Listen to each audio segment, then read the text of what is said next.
किया।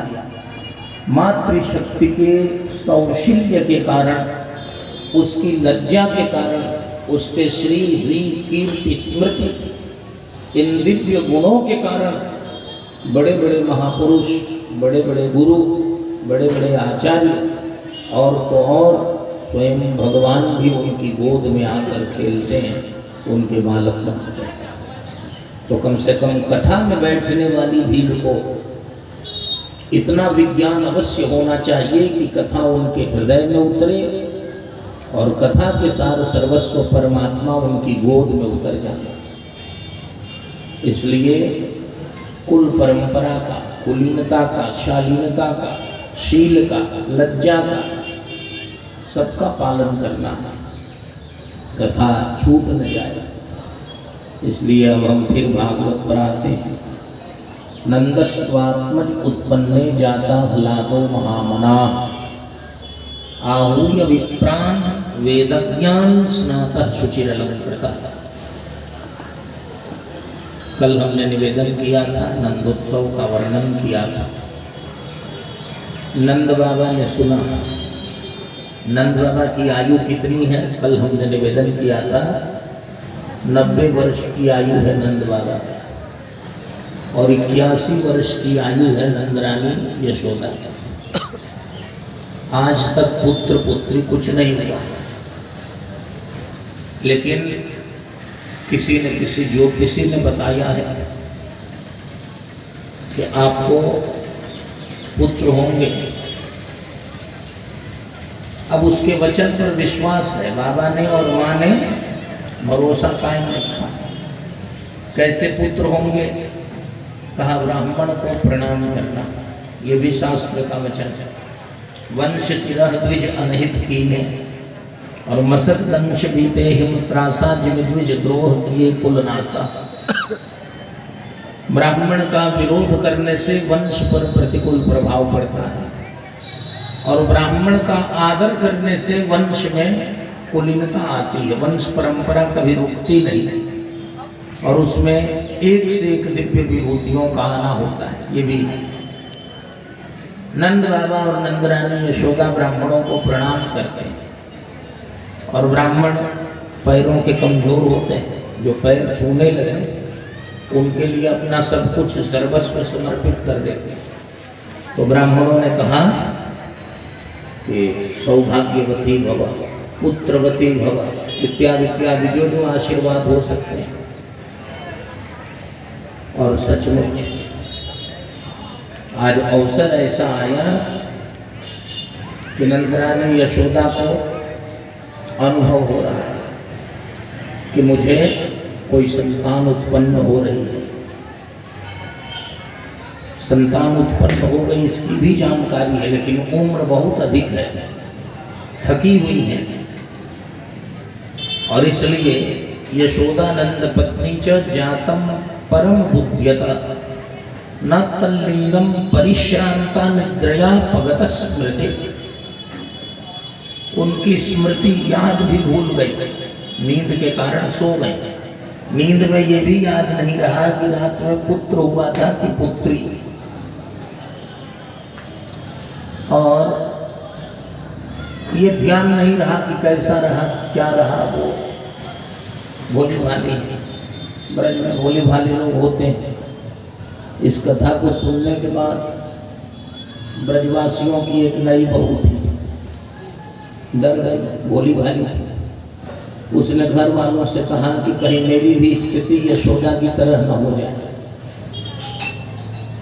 मेरा पुत्र हो या पुत्री हो तो कम से कम मुझे जगा देना, मैं देख लूं, कोई फिर बदल न ले, कोई बदल कर लेते न जाए। लोगों ने समझाया कि तुम्हें जगाना नहीं पड़ेगा, तुम दूसरों को जगा दोगे, लेकिन वो मान नहीं रही है। यशोदा क्यों सो गई? तो ब्रजवासियों ने बताया, आचार्यों ने बताया कि वहाँ योग माया का प्रभाव है।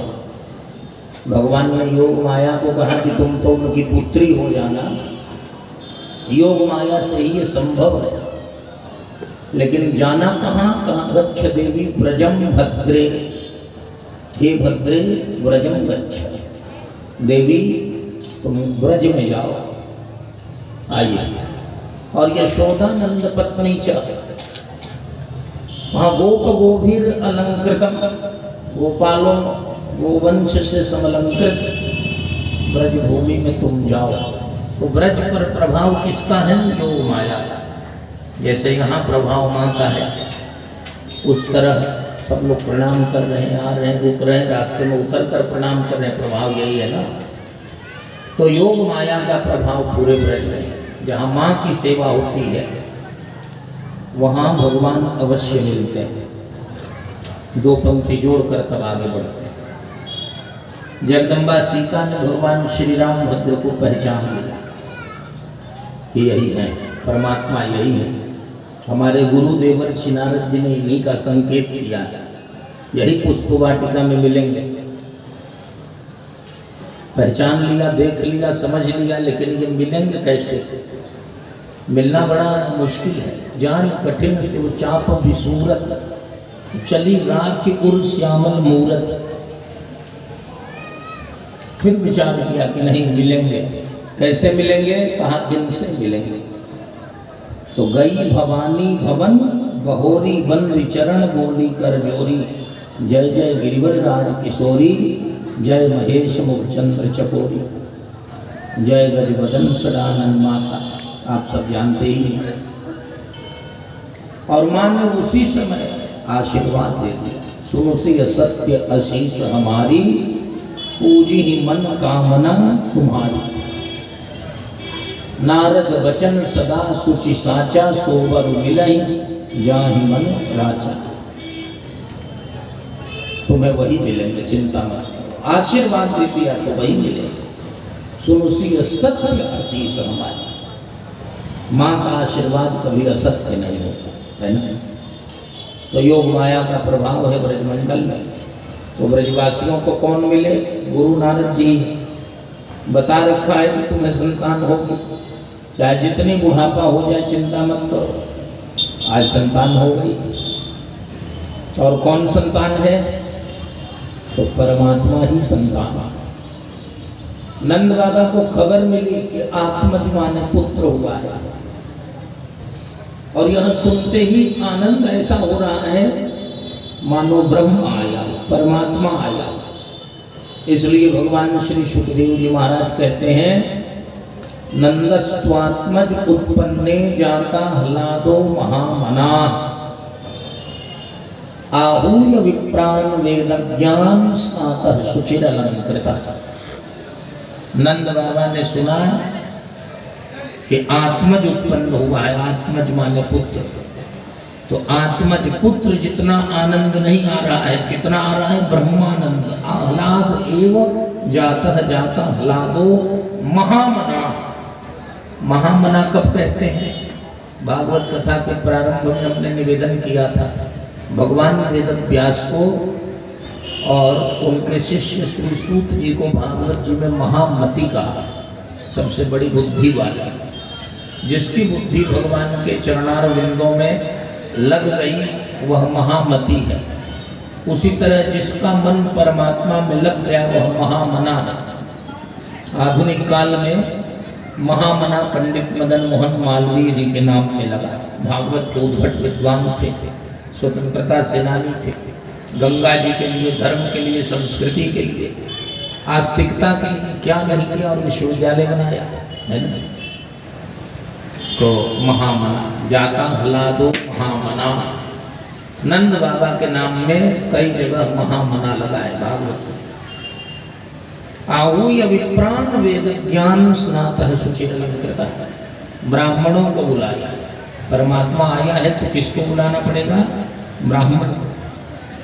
सगे संबंधियों को नहीं बुलाया, वो स्वयं आ रहे हैं, मना नहीं है। लेकिन बुलाया किसको? आदर पूर्वक ब्राह्मणों को। ब्राह्मणों में भी वेदज्ञों को बुलाया।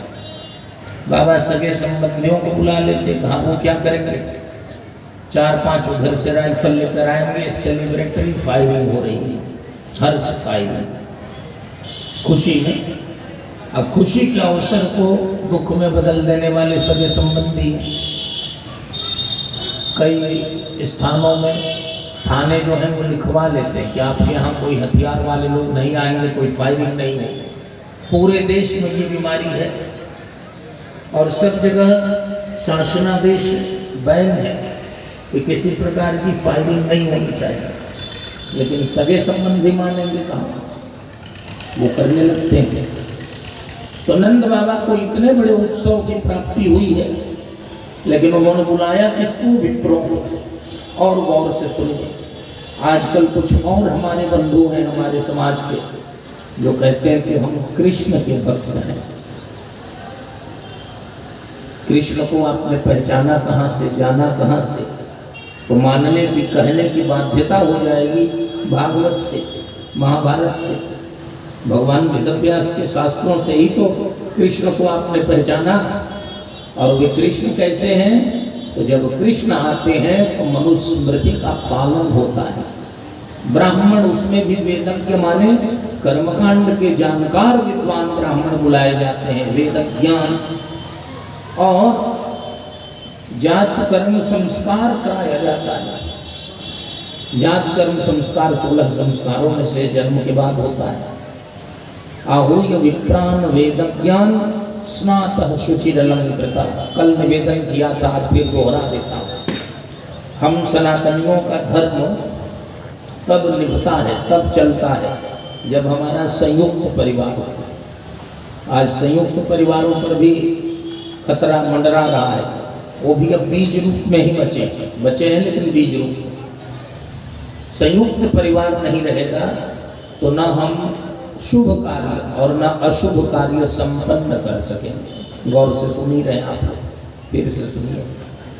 यदि शुभ कार्य हो, विवाह, यज्ञोपवीत इत्यादि, तो शास्त्र के अनुसार अपने गोत्र के 5 व्यक्ति, अपने गोत्र की महिमा है, और 5 सौभाग्यवती स्त्रियां चाहिए कि नहीं चाहिए? तब वो पूरा होगा। और कोई दुर्भाग्यवश घटना घट गई, अशुभ कार्य हो गया, तो गरुड़ पुराण, विष्णु पुराण इत्यादि के आधार पर निवेदन कर रहा हूं कि अपने गोत्र के व्यक्ति, 7 पीढ़ी के व्यक्ति यदि श्राद्ध में आ जाए तो वो श्राद्ध सफल माना जाता है। अभी तो ये स्थिति है कि 2 पीढ़ी में ही हम बहुत दूर हो जाते हैं। 3 पीढ़ी में लोग एक दूसरे को पहचान भी नहीं रहे, लेकिन 7 पीढ़ी के लोग यदि एकत्र हो जाएं तो वह श्राद्ध संपन्न है। और 14 पीढ़ी के लोग आ गए तो कुछ कहना ही नहीं। 14 पीढ़ी तक की चर्चा है गरुड़ पुराण में।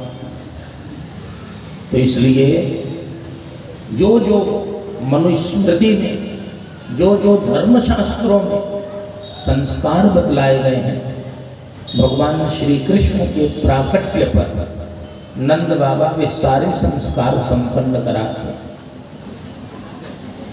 संयुक्त परिवार रहेगा तब जिस बालक या बालिका का जन्म होगा उसके पिता उसका मुख जल्दी नहीं देखेंगे, उन्हें बाद में देखना है। ज्योतिषी से जब नक्षत्र के बारे में जानकारी मिल जाए तब उसके पिता अपनी संतान को देख सकेंगे। तो कौन अटेंड करेगा? घर के लोग। घर वालों से संबंधी नहीं है तो कौन अटेंड कर रहा है इस समय? इस समय पिता ही कर रहे हैं। ये बड़ा गड़बड़ है। कई नक्षत्र ऐसे हैं जिनमें जन्म लेने पर पिता को नुकसान हो जाता है। किसी में माँ को होता है, किसी में चाचा को भी होता है, किसी में मामा को होता है, अलग अलग है। तो ऐसी स्थिति में आहूय विप्रान, नंद बाबा ने जाकर देखा नहीं कि लाला हुआ है कि लाली हुई है। सुना, दशरथ पुत्र जन्म सुनी काना, मानहु ब्रह्मानंद समाना। दशरथ जी ने सुना कि पुत्र हुआ है तो ब्रह्मानंद हो गया, और नंद बाबा ने सुना कि पुत्र उत्सव हुआ है, आत्मज उत्पन्न हुआ है, तो आह्लाद एव जातः ब्रह्मानंद हो गए। गौतम जी बैठ जाइए आप। इसलिए हमारे पुराने मित्र हैं, देवी भागवत में लिखा है, अन्यों को मैं नहीं टोकता, देवी भागवत में लिखा है कि कथा खड़े होकर सुनने से अगले जन्म में वृक्ष होने का भय रहता है। इसलिए कथा बैठ कर ही सुननी चाहिए। और एक व्यक्ति ने कहा कि हम ऐसे ही खड़े हैं, सुन नहीं रहे। हमने कहा कहीं ऐसे ही वृक्ष हो गए तो और गड़बड़ होगा, है ना। इसलिए और कथा में नींद आ जाए, सोने लगे। बहुत बार ऐसा भी होता है, यहाँ कोई सोता नहीं है, ये भी बात है। लेकिन कई जगह लोग सोते भी हैं, तो नींद आ जाए कथा में बता देते हैं ऐसे। तो वहीं लिखा है देवी भागवत में कि कथा में सोने वाले अगले जन्म में सर्प होते हैं। तो ये सब बचा कर रहना है। दवाई भी जब हम लेते हैं तो परहेज होते हैं ना, यदि परहेज ना हो, उसके नियम का पालन हम ना करें तो उल्टा हो जाएगा, तो कथा का लाभ पूरा हो। इसलिए ठीक जगह पर बैठ गया, अच्छी बात है, अपनी अपनी जगह पर। फिर आहूय विप्रान वेद ज्ञान स्नातः शुचिर अलंकृता, ब्राह्मणों को बुलाया, उसमें भी वेदज्ञों को बुलाया। फिर से सुनिए, ये फिर से बार बार आएगा, इसलिए आएगा कि कई समस्याएं दिख रही हैं ना इस समय हमारे यहाँ। कहीं कहीं मंदिर तो अच्छे बने हैं, बहुत सी अच्छी चीज़ें हैं, लेकिन थोड़ा सा विचार कीजिए। अंग्रेज जब तक हमारे देश में थे तब तक 10 किलोमीटर पर एक महामहोपाध्याय होते थे, दिग्गज विद्वान, व्याकरण, वेदांत, दर्शन, वेद, साहित्य, इसके मर्मज्ञ विद्वान होते थे। जब तक अंग्रेज थे, गुलाम देश था, तब तक हमारी अपनी विद्या की कितनी हिफाजत थी, कितनी सुरक्षा थी। और जब स्वतंत्र हो गया तो आज 10 जिलों में बढ़िया से एक संकल्प करवाने वाले विद्वान मिल जाए तो अहो भाग्य मानना चाहिए। बचा कर बदल कर बोल रहा हूँ, विद्वान लोग क्षमा करेंगे, वेदना पूर्वक बोलता। इसलिए भागवत जी में क्या लिखा, केवल कथा सुनिए तो नहीं होगा, उसको समझना भी पड़ेगा। आहूय विप्रान, यदि विप्र माने ब्राह्मण न रहे तो समझना, देखो पृथ्वी को धारण करने वाले 7 खंभे हैं। स्कंद पुराण, स्कंद पुराण का काशी खंड, पृथ्वी को धारण करने वाले 7 खंभे।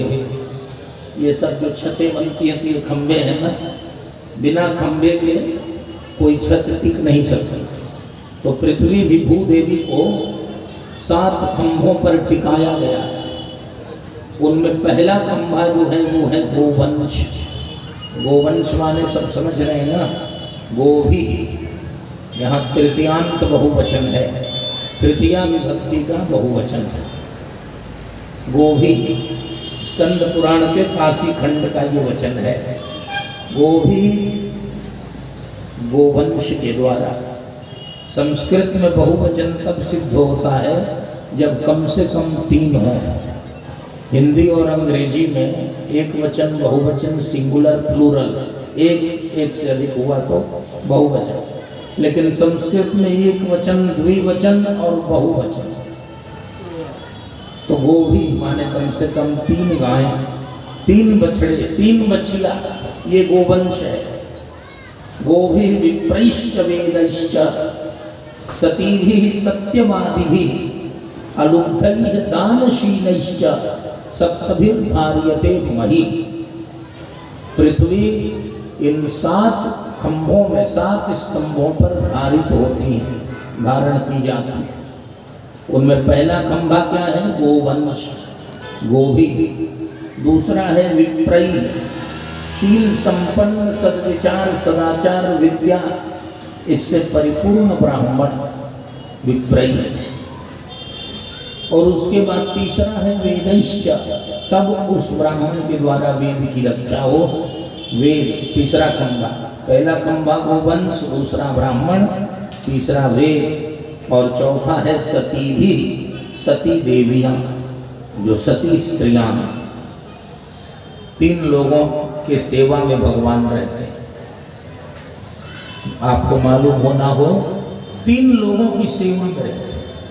उसमें पहला है त्रिकाल संध्या वंदन करने वाला ब्राह्मण अपने नियम में रहे। दूसरी है सती स्त्री, पतिव्रता स्त्री। और तीसरा है सर्व संग परित्यागी अवधूत बाबा, सन्यासी, महात्मा। वो सब छोड़ दिया, उसके लिए छोड़ दिया तो वो भी सब कुछ छोड़कर उसके पीछे चलता है। तो ये चौथा खंबा जो है वो कौन है? माता है, मातृशक्ति। वो भी विप्रैश्च वेदैश्च, सती भी पांचवा है, सत्यवादी भी, सत्य बोलने वाले। कल हरिश्चंद्र की कथा आपको हल्की सुनाई थी। सती भी, सत्यवादी भी। और छठा है अलुब्धई। अलुब्ध माने निर्लोभ, जिसके मन में कभी लोभ ना हो। चाहे जितने प्रस्ताव उसके सामने हैं, लेकिन वह कभी उन प्रस्तावों से लोभित नहीं होता है, लोभ में नहीं आता है, लुब्ध नहीं होता है, लोलुपता जिसमें नहीं आता। और सातवां है दानशील। दानशील, दानशील का मतलब आज गौशालाएं नहीं हैं, देसी गायें नहीं हैं हमारे क्षेत्र में। विदेशी गायें भर गई हैं, देसी कम हो गई। कई जगह तो नस्ल ही खत्म हो गई। और वैदिक विद्वान नहीं है, पाठशालाएं नहीं हैं। इसका मतलब दानशील नहीं है। दान करने वाले लोग होंगे तो हर गांव में एक गौशाला, एक पाठशाला। पाठशाला माने सरकारी स्कूल नहीं, वो अपना काम कर रहे हैं, अच्छी बात है, लेकिन संस्कृत और वैदिक ज्ञान विज्ञान की पढ़ाई की व्यवस्था होनी चाहिए। ये व्यवस्था नंद बाबा ने की थी। गायें थी, सती देवियां थी, उसके बाद ब्राह्मण थे, उसमें भी वेद जानने वाले थे। तो आहुय विप्राण वेद ज्ञान और स्नातः शुचिरलंकृता। बहुत पवित्रता पूर्वक नंद बाबा ने स्नान किए। कल निवेदन किया था कि पिता सुने तो सचैल स्नान करे। सचैल माने जिन वस्त्रों को पहना है उन वस्त्रों के साथ वस्त्र समेत स्नान करना है, उससे तात्कालिक शुद्धि होती है। वही जात कर्म संस्कार। फिर जात कर्म संस्कार कराया, स्वस्ति वाचन का पाठ कराया, कार्यामास विधिवत पितृदेवार्चनम तथा विधि पूर्वक पितरों और देवताओं की अर्चना। वंश परंपरा की वृद्धि होती है अपने कुल के देवता और कुल के पितरों को प्रसन्न करने के लिए। उनको जल मिलता रहे, समय पर उनको जो अभिष्ट है, जो उनको इच्छित पदार्थ है, वो मिलता रहे। इसके लिए कुल के देवता और पितर प्रसन्न होकर वंश परंपरा बढ़ाते हैं। तो नंद बाबा ने ये सब किया। उसके बाद प्रजा तीर्थ कल निवेदन कर चुका हूँ, उसमें दान किया। धेनु नाम नियुते प्रादार विप्रेभ्य समलम करते। उसमें सबसे बड़ा दान क्या है? तो गोदान। शास्त्र में 3 दान सबसे बड़े बतलाए गए हैं। यह तब का विषय है जब मतदान गौण था। इस समय चौथा दान मतदान दिया। मतदान का अर्थ आप लोग समझती है ना? क्या मतदान माने वोट, चुनाव में, है ना? दुर्योधन के पक्ष में वोट देने के कारण, मत देने के कारण द्रोणाचार्य जी, भीष्म, कृपाचार्य और जितने अच्छे विद्वान लोग थे, महान लोग थे, उनके युद्ध में दुर्गति हुई। ये भी बात है। शास्त्र में 3 दान बतलाया है, गोदान, भूदान और कन्यादान। ये सबसे महान दान, और ये तीनों अधिकारी को किया जाता है। जो उचित, जो सुयोग्य व्यक्ति है उसको किया जाता है। दान के सब अधिकारी नहीं होते। नंद बाबा ने धेनु नाम नियुते प्रादान विप्रेभ्य समलम करते। गोदान का पहले गोदान किया विप्रेभ्य ब्राह्मणों। ब्राह्मण को गोदान क्यों करते हैं? क्योंकि ब्राह्मण के गुरु का नाम है अग्नि। अग्नि गुरु द्विजाति नाम वर्णा नाम ब्राह्मणों गुरु। और ब्राह्मण का फर्ज है, उसका कर्तव्य है कि वह अपने गुरु अग्नि की सेवा करता रहे। वह सेवा कैसे करेगा? तो अग्निहोत्र के द्वारा करेगा, हवन करेगा। हवन नित्य उसे करना है। अब हवन कैसे करे ब्राह्मण? उसके लिए गाय चाहिए, उसी से हविष्य, उसी से हवन की सामग्री का निर्माण होगा। तो जो लोग ब्राह्मण को गाय का दान करते हैं उनको उसके हवन का फल मिलता है। और हवन क्या है? देवताओं का भोजन। देवताओं को जब भोजन मिलता है, हविष्य मिलता है हवन के द्वारा, तो देवता प्रसन्न हो जाते हैं और पता लगाते हैं कि यह किसके कारण मिल रहा है, ब्राह्मण को गाय किसने दी है। और पता लग जाता है कि फला व्यक्ति ने दान की है, तो देवता उसे अपना हितैषी मान लेते हैं और उसके लिए स्वर्ग में स्थान आरक्षित कर देते हैं। अब उसे एम्बुलेंस में बैठकर आईसीयू में होकर नहीं जाना होता, वो सीधे स्वर्ग जाता है ना। तो गोदान की बड़ी महिमा है। नंद बाबा ने दान किए। इसके बाद गोपाल लोग चले आए। गोपाल समाययु राजन नानोपायन पाणिग। अपने हाथों में नाना प्रकार के उपहारों को लेकर गोपाल लोग आ गए। नंद बाबा ने सबका सम्मान किया, सबके उपहार स्वीकार किए और अपनी ओर से सबको न्योछावर दिए। इसके बाद गोपियों ने सुना, गांव भर की गोपियां सुन रही हैं। पहले तो घर वाली मोहल्ले वाली तो सब थी ही वहां, अब पूरे गांव में प्रचार हो गया। गोप्यश्चा कर्ण्य मुदिता यशोदाया सुतोद्भवम् आत्मानं भूषयान चक्रुर्वस्त्रा कल्पांजनादिभिः। गोपांगनाओं ने सुना कि नंद रानी यशोदा को पुत्र हुआ है, तो पहला काम उन्होंने क्या किया? आत्मानं भूषयान चक्रुर, अपने को